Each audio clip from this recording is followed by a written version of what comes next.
A noção de Deus foi inventada como antítese da vida. Nela se resume numa unidade aterradora tudo que é nocivo, venenoso, caluniador, todo o ódio da vida. A noção de além, de mundo verdadeiro, só foi inventada para depreciar o único mundo que há, a fim de não mais conservar para a nossa realidade terrestre nenhum objetivo, nenhuma razão, nenhuma tarefa. Nietzsche et Homo. Eu achei muito interessante nós conversarmos o vídeo de hoje com essa frase de Nietzsche, porque nós vivemos num período onde, num curto espaço de tempo, tanto aqui no Brasil quanto no exterior, nós temos observado fenômenos sociológicos muito interessantes, pertinentes à existência ou inexistência de Deus.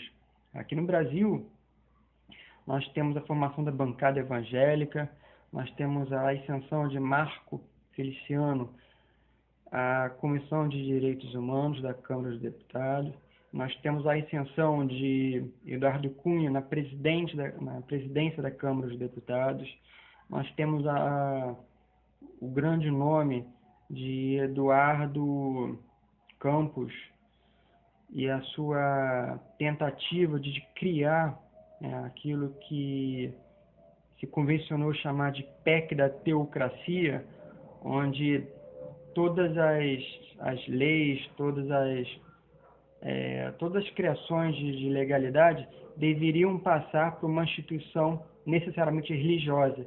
E essa instituição religiosa é que determinará se essa lei será constitucional ou não.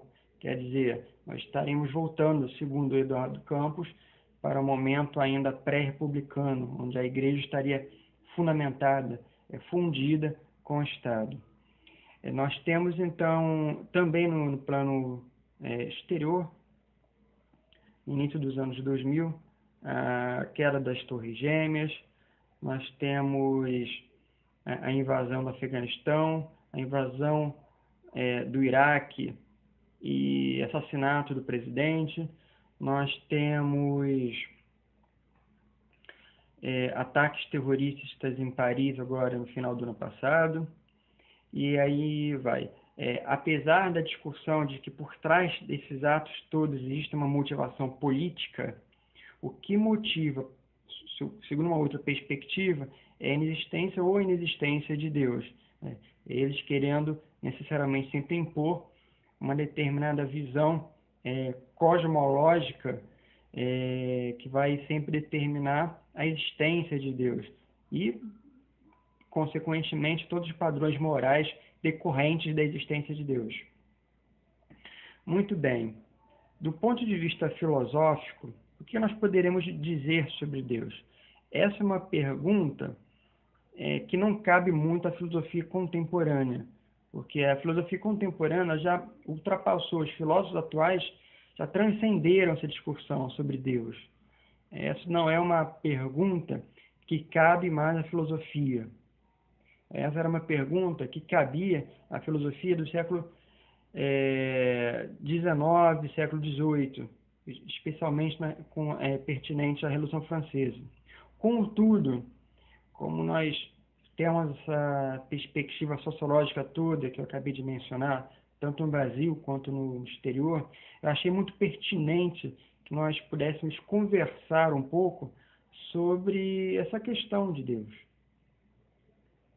Deus, ele é bastante comentado na filosofia antiga, só que ele não tem essa perspectiva, ele não tem essa magnitude que nós temos hoje, principalmente porque Deus, para os antigos, ele possui uma dimensão diferente daquela que nós conhecemos hoje na modernidade, na pós-modernidade. Deus, ele vai existir para Platão, por exemplo, só que é um Deus diferente do cristão, do Deus monoteísta. Deus ele vai existir, por exemplo, para Aristóteles, só que ele também é um Deus diferente. Aristóteles, por exemplo, é muito interessante, porque o Deus para Aristóteles, ele é um Deus que não cria. ele nunca foi criado, e nesse sentido o cristianismo absorveu essa ideia do fato de Deus não ser criado, ele ser atemporal, mas ao mesmo tempo, Deus ele também não cria. Então, nesse sentido, essa ideia não foi absorvida pelo cristianismo, porque além de não ser criado, isso faz com que o mundo, assim como Deus, seja eterno. Isso é impossível para a teologia cristã, porque o mundo ele tem que ser necessariamente uma criação de Deus. Vai passar pelos estoicos, onde a noção de Deus é muito importante, principalmente porque dentro da teologia estoica existe a noção muito forte, cada vez mais forte, do destino, que é um elemento cosmológico, mas que também é capaz de definir toda a ética estoica. Lembrando que o estoico sempre guiará o seu bem viver no sentido de acomodação com aquilo que a natureza é capaz de propor. E essa natureza, ela tem uma semelhança muito forte com Deus. Essa natureza, no fundo é Deus. De modo que Deus estará sempre presente no modus operandi estoico. Temos o epicurista, só que é interessante, porque Epicuro, embora descendo uma filosofia materialista, Epicuro ele não vai negar a existência dos deuses. Talvez, se ele negasse, nós teríamos um segundo assassinato. O primeiro foi com Sócrates, né, que meio que atribui uma outra funcionalidade para os deuses, mas ele é acusado de ateísmo e por isso ele é morto. Epicuro não faz isso. Epicuro vai para um outro caminho. Epicuro é um filósofo materialista. Existem átomos, não uma metafísica para o além. Mas, por outro lado, ele diz que os deuses existem. Só que esses deuses, eles estão fora do mundo, desocupados do mundo. Eles não têm nenhum tipo de preocupação, nenhum tipo de tarefa no mundo. Em outras palavras, a teologia epicurista não tem nenhuma finalidade. Ela está lá unicamente por estar. Ela não tem um status cosmológico, ela não tem nenhum tipo de status ético. Ela não é funcional. Passando desse período dos antigos, nós temos, evidentemente, a absorção da filosofia medieval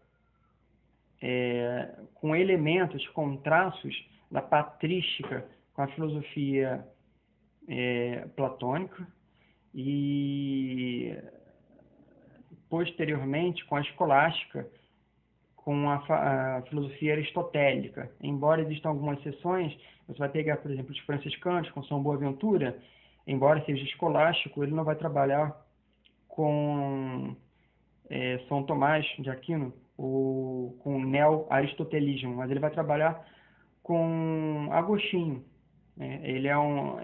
Os franciscanos, embora escolásticos, vão trabalhar com Agostinho e, portanto, com platonismo, não com Aristóteles. É um dado bem curioso. Posteriormente desse período, vai começar então aí já o Renascimento e começa então toda a problemática a respeito de Deus. Não necessariamente a partir do Renascimento, porque embora começa-se a falar um pouco começa-se a questionar o poderio da Igreja, mas se vocês pararem para perceber, todos os filósofos do Renascimento são religiosos. Você começa a pensar sobre Gassendi, que é um religioso.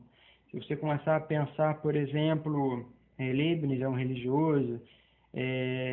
Começar a pensar em Descartes, é um religioso, ele é altamente religioso, onde ele vai utilizar, por exemplo, a matemática, não só para tentar demonstrar a existência de Deus, mas Deus está muito presente no sistema cartesiano.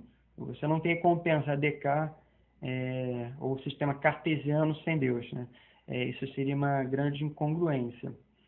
Essa palavra, então, ateísmo, ou especificamente materialismo, ele vai aparecer pela primeira vez com essa conotação mais aproximada que nós temos hoje, na pós-modernidade, com Jean Meslier, em seus testamentos. Meslier, ele foi um padre do interior da França, afastado do poderio eclesiástico de Paris, 1600, morreu no início de 1700, no início do século XVIII.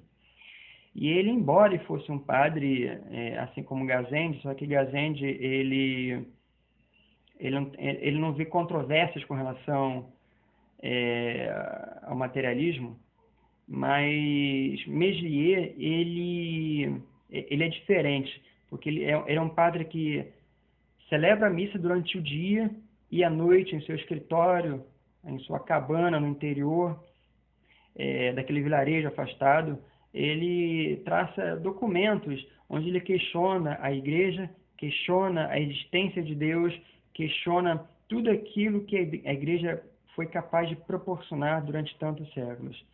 Deus, para ele, não tem esse atributo, essa funcionalidade ética e muito menos metafísica. Deus, para Meslier, não existe. Só que ele escreve esse testamento, e o testamento ele para por si só, né? O testamento ele não tem objetivo de publicação. Ele morre, Meslier morre, e posteriormente que encontra os escritos dele. Posteriormente, Jean Meslier, nós temos aí já Lamaitre, e a partir de Lamaitre que as coisas começam a mudar.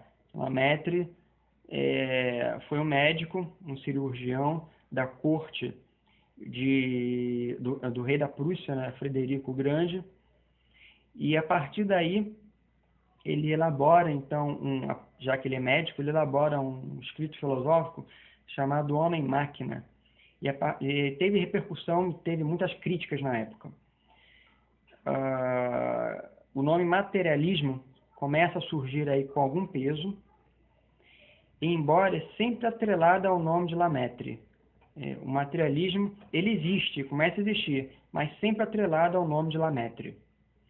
A partir de Lamaitre, já meados de 1700, a partir daí, já se aproxima a Revolução Francesa. Então já surgem os nomes de Barão de Holbach e, posteriormente, o nome de Sade, Marquês de Sade. Barão de Holbach e Marquês de Sade, que são os nomes mais conhecidos do materialismo moderno.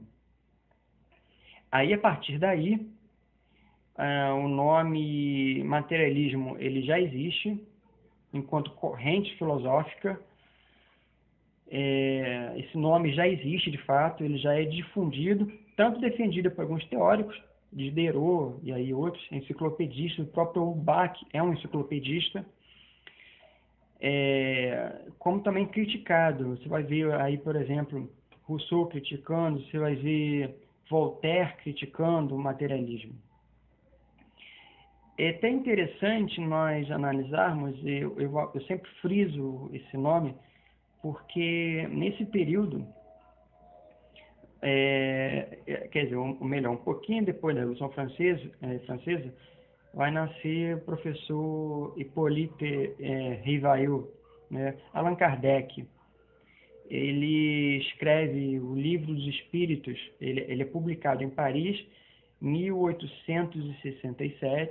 57, e, portanto, o nome materialismo já enquanto corrente, já é muito divulgado, estudado, comentado. E o que eu percebi nos estudos é que esse nome, materialismo, ele não é utilizado por Kardec no sentido filosófico. Ele é utilizado no sentido caricato. Daí, duas possibilidades. Uma, ou Kardec não tinha a menor ideia do que estava falando, Porque Kardec, na verdade, se vocês pararem para ler as revistas espíritas editadas, publicadas por ele em Paris, na Sociedade Espírita Parisense, se vocês começarem a verificar o Livro dos Espíritos, o Evangelho segundo o Espiritismo, nós sempre teremos o segundo jargão, que é muito comum entre os religiosos, né? O materialismo é a fonte de todo mal, de todo egoísmo. O materialismo é a fonte de tudo que é perverso no homem. Então, de duas uma. Ou Kardec não tinha a menor ideia do que estava falando, o que eu acho pouco provável, já que Kardec foi um homem instruído, ou dois, Kardec utilizou o jargão popular de má fé, provavelmente para promover o espiritismo. O que eu acho muito mais provável. Porque eu acho um pouco provável que o homem instruído como ele utilizasse do senso comum, no sentido de fazer com que a filosofia materialismo fosse tomado no senso comum como algo destrutivo, como algo nocivo à sociedade, como algo que fosse levar ao vício. Ora, tanto Diderot, ou Bach vão dizer que não. Meslier vão dizer que não. Vai dizer que não. O materialismo não possui nenhum tipo de relação direta com o vício.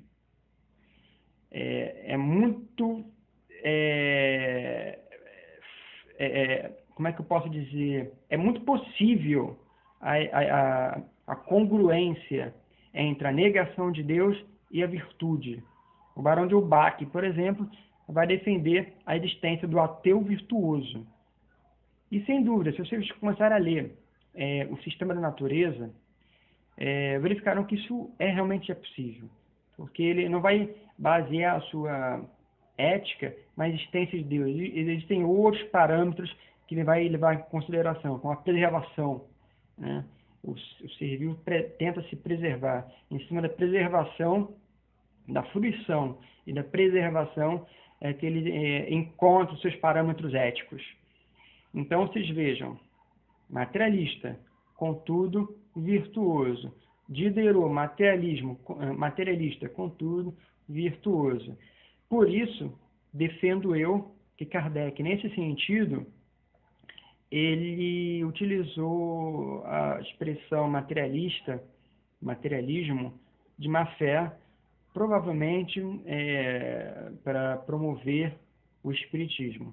A não ser que ele seja um total boçal e tenha realmente utilizado essa corrente no seu senso comum por desconhecer. Mas eu não acredito muito nessa ideia.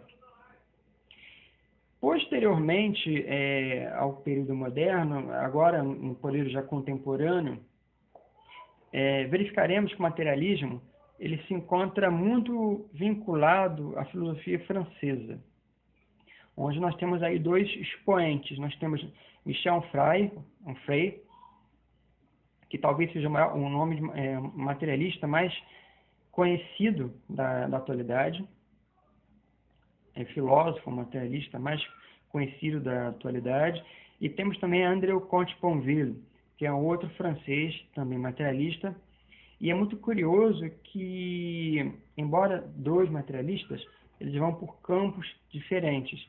Onfray vai por um campo mais militante, mais político, do ateísmo mesmo, né?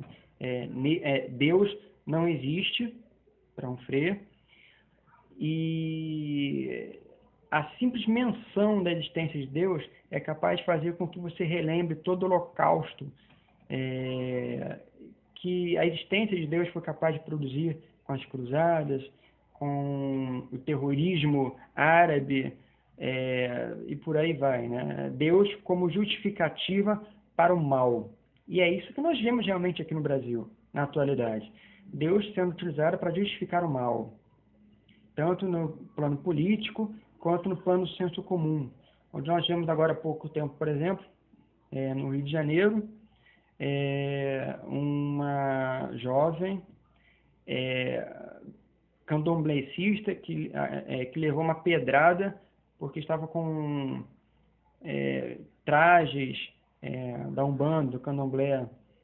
Nós vemos aí por exemplo, marchas do orgulho gay, por exemplo, no Rio de Janeiro, com panfletos de grupos religiosos com os seguintes dizeres: você vai para o inferno, homossexualidade é pecado, desfrute da homossexualidade e morra. Eu vi realmente esses cartazes aqui na Parada Gay do Rio, e creio que isso existe em todas as paradas gays aí espalhadas pelo país. Ou seja, segundo a tese de João Freire, Deus justificando o mal. Conte Ponville vai para o outro lado. Ele nega Deus também, mas ele é um pouco mais condescendente com Deus, né? Ele aceita mais a ideia de Deus. Essas diferenças entre os dois filósofos, possivelmente eu discutirei com mais precisão num vídeo futuro. E nesse sentido, por enquanto, eu termino por aqui, apenas para que nós pudéssemos refletir sobre o papel que realmente Deus, ou a ausência de Deus, pode ter na vida moral. Acredito que se nós deixássemos um pouco de pensar tanto no além, talvez se nós passássemos a pensar um pouco mais na vida horizontalizada, talvez tantos problemas não existissem. Eu fico por aqui então, e é provável, como eu disse, que no vídeo futuro eu volte a trabalhar de uma forma mais precisa sobre as diferenças entre um Frei e André Comte Ponville.